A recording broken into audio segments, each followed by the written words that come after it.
ఏంటంటే మాకు మెడిసిన్ తండ్రి మాది ప్రతిపడి మండలం. అయితే మా పాపని అక్కడ నుంచి ఇక్కడికి అడ్డదీల్ జూనియర్ కాలేజీలో జాయిన్ చేస్తాం వైశాలి అనే అమ్మాయిని. ఆ అమ్మాయికి అక్కడ లెక్చరర్ సార్ అయినంట చాలా ఇబ్బంది పెట్టాడు. బాత్రూంలోకి వెళ్తే పిల్లని వెనక నుంచి పట్టుకున్నాడంట. పట్టుకుంటే ఎందుకు సార్ ఇలా చేస్తున్నాడు, నా పిల్ల తిరిగి అడిగేసరికి పిల్లని కొట్టాడు, చంపబోయాడు. అక్కడే మేడం చేసి నొక్కబోయాడంట. తర్వాత మాకు ఈ విషయం కొంచెం లేట్గా తెలిసిన మూలన మేము వచ్చి స్టేషన్కి వచ్చి అదే మా కోపం మీద వచ్చి ఆయన కలర్ పెట్టుకొని బయటికి లాగాం. లోపల ఉన్న ఆయనకి పిల్లలకి ఎంతమంది పిల్లల్ని ఎలా చేస్తామని కలర్ పెట్టుకొని బయటికి లాగాం. బయటికి లాగి తీసుకొని వచ్చి స్టేషన్కి వచ్చిన తర్వాత అప్పటి వరకు మాకు న్యాయం చేస్తానన్న ఎస్ఐ గారు ఈ లోగాలు వాళ్ళు వచ్చి ఏం చెప్పారు ఏం మాట్లాడడం మాకు తెలియదు. ఈ లోగాలు మీరు ఆయన మీద చేయడం కరెక్ట్ కాదు, ఇలాగా మీరు చేసిన మూలన ఏ మాస్టర్ అయినా మళ్ళీ తిరిగి అక్కడికి రావడానికి భయపడతారు, ఈ పిల్లలు కూడా ఫ్యూచర్ పాడవుతుంది, ఇంకా 200 మంది పిల్లల జీవితాలు పాడు చేస్తున్నారు మీరు అనేసి అన్నారు. అయితే మరి మా పాపలకి మళ్ళీ మా పిల్లల్ని మేము జాయిన్ చేయాలంటే మరి మేము భయపడాలి కదా. ఆ సార్ని పెట్టి మిగతా సార్లు కూడా ఎలా చేస్తారన్న భయం మాకుంటుంది కదా.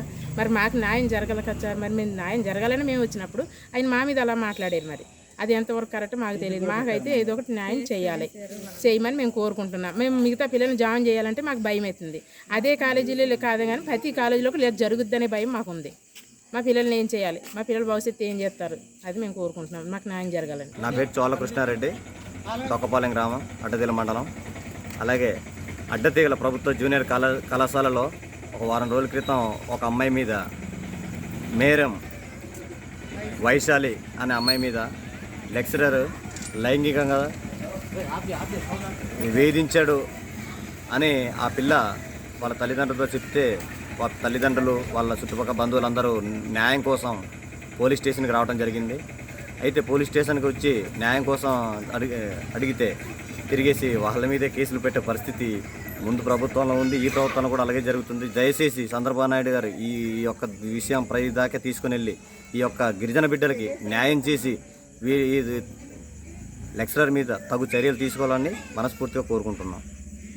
నా పేరు మేలం వైశాలి. మా ఊరు మెట్టిచింత. నేను అడ్డదిగల జూనియర్ కాలేజీలో 2nd ఇయర్ చదువుతున్నాను. నాకు ఇబ్బంది పెట్టారు. నాకు కామర్స్ సార్, మా క్లాస్ టీచర్ రామకృష్ణ, బాత్రూమ్స్ కూడా ఫోటోలు తీయడానికి వెళ్ళినప్పుడు పట్టుకోవడానికి ట్రై చేశారు. చనువు ఇవ్వలేదని పీక నొక్కి కొట్టారండి. తప్పించేసుకొని బయటకు వచ్చేసాను.